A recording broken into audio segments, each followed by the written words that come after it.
নমস্কার। আজকের প্রবলেমটি একটি জেনারেল সলিউশন এর প্রবলেম। আমাদের দেওয়া আছে log of tan x base cos x plus log of cot x বেস sin x ইকুয়াল টু 0 দেওয়া আছে, আর আমাদের কাছে চাওয়া হয়েছে যে x এর জেনারেল সলিউশনটা কি হবে। তো ফার্স্ট অফ অল কোশ্চেনটাকে লেখা যাক।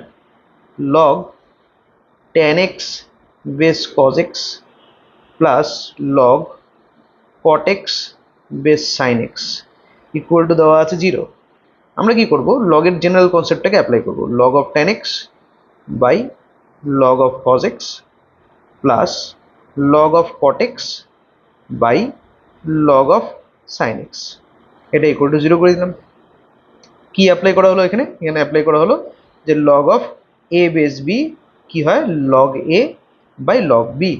log এর বেসকে আমি চেঞ্জ করে দিলাম, আগে বেস ছিল b, এখন কারেন্টলি যে দুটো লগ রাইট হ্যান্ড সাইডে আছে সেই লগগুলোর বেস হচ্ছে e। ঠিক আছে, তো ইমপ্লাইজ দ্যাট এরপরে log of tan x কে আমি লিখছি sin x by cos x by log of cos x plus log of cot x কে লিখছি cos x by sin x by log of sin x is equal to 0। implies that log sin x by cos x এটাকে আমি লিখতে পারি log of sin x minus log of cos x by log of cos x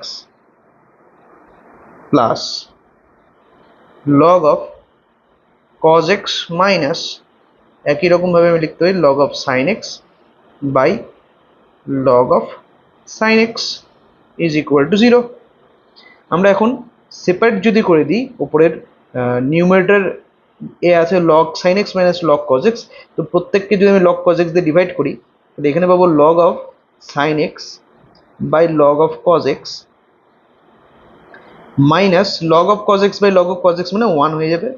একই রকম ভাবে এখানে আমি পাচ্ছি log of cos x by log of sin x minus 1, এটা ইকুয়াল টু 0। তো ইমপ্লাইজ দ্যাট আমি log of sin x by log of cos x এটাকে আমি লিখতে পারি, যদি আমি লিখি u কথা কথা, যে এটা আমি লিখলাম u মাইনাস 1 প্লাস তাহলে log cos x by log sin x এটা হয়ে যাবে 1 বাই u মাইনাস 1, এটা ইকুয়াল টু 0। ওয়ার আমরা লিখে দিই u equal to log of sin x by log of cos x bracket close implies u plus 1 by u minus 2 is equal to 0, that is u square minus 2u plus 1 এটা equals to 0। so that is এটাকে simplify করলে u plus plus হবে না minus হবে, u minus 1 whole square is equal to 0, therefore u এর value কত হয়ে যাচ্ছে 1 হয়ে গেল, u equals to 1। তাহলে u এর মান আমরা পাচ্ছি 1। u কাকে ধরেছিলাম, log sin x by log cos x K u ধরেছিলাম, therefore log of sin x by log of cos x is equal to 1, that is log of sin x is equal to log of cos x, both side থেকে log চলে গেলে sin x equals to cos x থাকে, তাহলে sin x equals to cos x যদি হয় তাহলে sin x কে cos x দিয়ে divide করলে tan x equal to 1, that is tan x equals to 1 মানে tan pi by 4, therefore x equals to, তাহলে general solution হওয়া উচিত n pi plus pi by 4।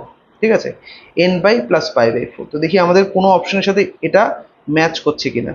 তো n pi plus pi by 4, প্রথমে দেওয়া আছে 2n pi minus 3 pi by 4, তারপরে দেওয়া আছে 2n pi plus pi by 4, তো আমাদের এসছে n pi plus pi by 4, এখানে দেওয়া আছে 2n pi plus pi by 4।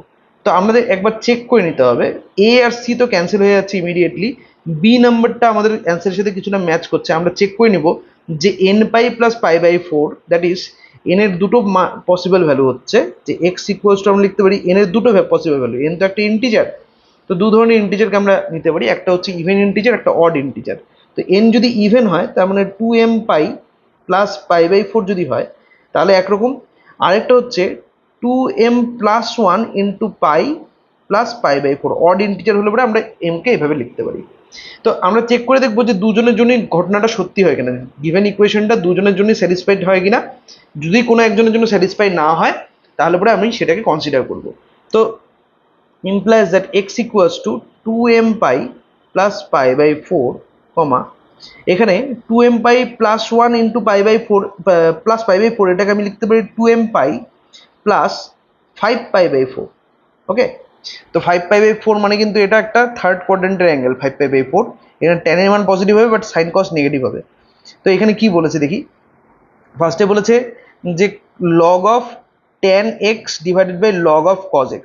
তো আমরা জানি কি যে লগ অফ tan, যদি আমি ফার্স্টে এটাই চেক করছি যেটা আর কি অডের জন্য পেয়েছিলাম, এটা যদি পুট করি তো log of tan x, x এর জায়গায় 2m pi plus pi by 4 যদি আমি ভাবি, তাহলে লগ অফ tan, তো আমাদের যেটা ছিল সেটাকে আমরা এভাবে লিখছি log of tan x by log of cos x plus একই রকমভাবে log of cot x by log of sine x। তাহলে আমাদের হিসেব করতে সুবিধা হবে। তো এটা ইকুয়াল টু 0 আসি কিনা চেক করবো। এটা equal to log of tan 2m pi plus pi by 4 divided by log of cos 2m pi plus pi by 4 plus একই রকমভাবে log of cot 2m pi plus pi by 4, pi by 4 না 5 pi by 4, 5 pi by 4 ছিল, আমরা 5 pi by 4 কে check করছি, by log of একই রকমভাবে sine 2m pi plus 5 pi by 4। তো যা আমরা পাচ্ছি সেটা হচ্ছে যে log tan 2m pi plus 5 pi by 4। তো 2m পাই প্লাস মানে হচ্ছে চলে যাচ্ছে ফার্স্ট কোয়াড্রেন্টে। তো কারণ হচ্ছে যখনই আমরা 2 পাইয়ের মাল্টিপল নিব, এটা হচ্ছে 2 পাইয়ের দাগটা, তাহলে 2 পাইয়ের যে কোনো মাল্টিপল এই দাগেই আসবে। তো এটা প্লাস মানে হচ্ছে ফার্স্ট কোয়াড্রেন্ট, ঠিক আছে। তো এই ফার্স্ট কোয়াড্রেন্টের মধ্যে tan কিন্তু পজিটিভ হয়, সব কিছুই পজিটিভ হয়, তার মানে লগ অফ এটা হয়ে যাচ্ছে tan 5 pi by 4 divided by log of cos 5 pi by 4 same রিজনে, প্লাস লগ অফ একই রকমভাবে cot 5 pi by 4 by log of sine 5 pi by 4। Okay, is equal to, এখন log tan 5 pi by 4, tan 5 pi by 4 একটা third কোয়াড্রেন্টের angle tan এর value পজিটিভই হবে, তার মানে tan এটা হয়ে যাচ্ছে 1, ঠিক আছে।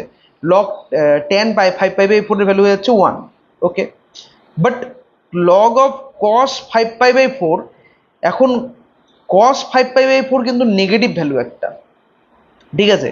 আর লগ কিন্তু নেগেটিভ ভ্যালুর উপর বসতে পারে না, লগ কিন্তু নেগেটিভ ভ্যালুর উপর বসলে ওটা আনডিফাইন্ড হয়ে যায়, তাহলে মানে 0 বাই আনডিফাইন্ড হয়ে যাচ্ছে, তাহলে সেটা কিন্তু ঠিক জাস্টিফাইড হচ্ছে না।